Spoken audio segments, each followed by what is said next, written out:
नमस्कार, आप देख रहे हैं द हिंद 24 न्यूज और मैं हूं आपके साथ साक्षी। आइए नजर डालते हैं आज की बड़ी खबरों की ओर। शहर में संपत्ति खरीद फरोख्त के नाम पर करोड़ों की ठगी करने वाले मुख्य आरोपी उपवन उर्फ बंटी पवन कुमार जैन को दुबई से इंटरपोल की मदद से गिरफ्तार कर भारत लाया गया है। उसे अहमदाबाद एयरपोर्ट पर डिपोर्ट कर सूरत क्राइम ब्रांच इको सेल ने हिरासत में लिया और कोर्ट में पेश कर रिमांड की कार्रवाई शुरू की है।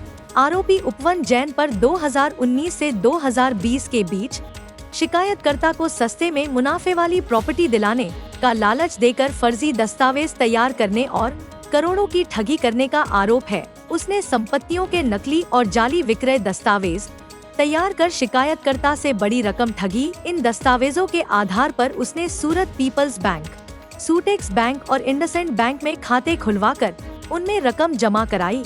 इसके बाद उस रकम को अलग अलग खातों में ट्रांसफर कर दिया गया। देश छोड़कर भाग गया था आरोपी।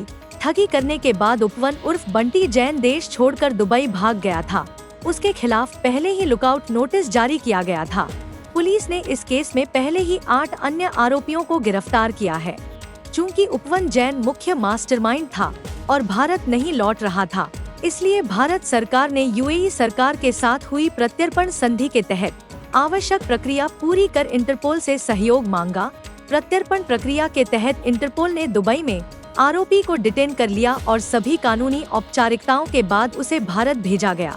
अहमदाबाद एयरपोर्ट पहुंचते ही सूरत इको सेल की टीम ने आरोपी को हिरासत में लिया और उसे कोर्ट में पेश किया। संपत्ति खरीद फरोख्त के नाम पर जालसाजी कर करोड़ों की ठगी करने वाला यह आरोपी आखिरकार कानून के शिकंजे में आ गया है। इस मामले में और भी खुलासे होने की संभावना है क्योंकि जांच अभी जारी है। सूरत शहर એ ભારત જ નહીં પરંતુ સમગ્ર એશિયામાં ઝડપથી વિકસતું શહેર છે।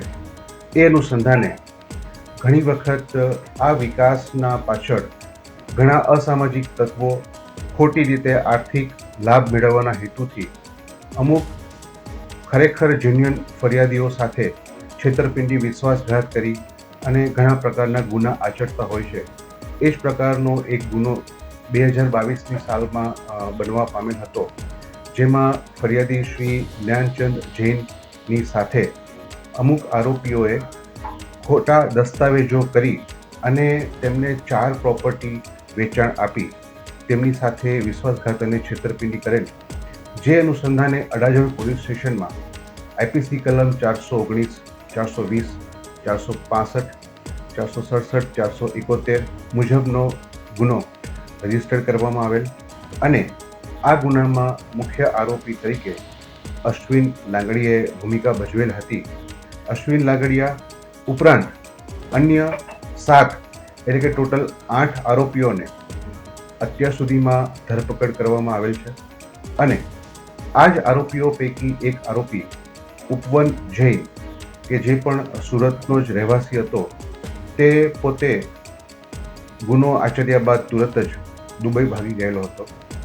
આ ગુનામાં આરોપીઓએ ખોટા ડ્રાઇવિંગ લાયસન્સ, આધાર કાર્ડ, ચોરીના સ્ટેમ્પ અને પાન કાર્ડનો ઉપયોગ કરી ફરિયાદીને અલગ અલગ સુરતમાં 4 જગ્યાની પ્રોપર્ટીનું વેચાણ કરી કુલ 3 કરોડ ઉપરાંતની રકમનો વિશ્વાસઘાત છેતરપિંડી કરેલ। જે અનુસંધાને ઉપવન જૈન દુબઈ ખાતે નાસી ગયેલ છે તેવી માહિતી મળતા તુરંત જ તેના વિરુદ્ધમાં લુકઆઉટ સર્ક્યુલર ઇસ્યુ કરવામાં આવેલ। ત્યારબાદ પ્રત્યાર્પણ સંધિ અનુસંધાને માનનીય police commissioner Shri, joint commissioner Shri, નાયબ પોલીસ કમિશનર શ્રીની સૂચના અને માર્ગદર્શન મુજબ આરોપીની કસ્ટડી મેળવવા માટેના તમામ કાર્યવાહી કરવામાં આવેલ અને એ કાર્યવાહીના ભાગરૂપે આરોપીની કસ્ટડી પ્રત્યાર્પણ સંધિ દ્વારા અમદાવાદ ઇન્ટરનેશનલ એરપોર્ટ પરથી અમોને મળતા આરોપીની ધરપકડ કરવામાં આવેલ છે। ધરપકડ બાદ આરોપી હાલ રિમાન્ડ ઉપર છે। તેમજ આ ગુનાના કામે જે અલગ અલગ અકાઉન્ટો ખોલવામાં આવેલ છે, તેમાંથી જે પૈસા ઉપાડવામાં આવેલ છે, એ તમામ બાબતોની તપાસ હાલ ચાલુ છે। કેટલા રૂપિયાની આંખ્યા છે? ટોટલ 3 કરોડ અને 66 લાખ રૂપિયાની આ સમગ્ર વિશ્વાસઘાત અને છેતરપિંડીનો બનાવ બનવામાં આવ્યો છે। આરોપીની હજી પૂછપરછ જસ્ટ કસ્ટડીને કારણે અમારી શરૂ છે અને આ બાબતે વિશેષ માહિતી મળ્યાથી આપને અવગત કરવામાં આવશે. સરકારી સ્ટેમ્પ કઈ રીતે મળે? સરકારી સ્ટેમ્પ ચોરીનો જે સ્ટેમ્પ હતો અને એ ચોરીનો સ્ટેમ્પ મેળવી અને આ ગુનામાં ઉપયોગ કરવામાં આવે. देखते रहिए द हिंद 24 न्यूज.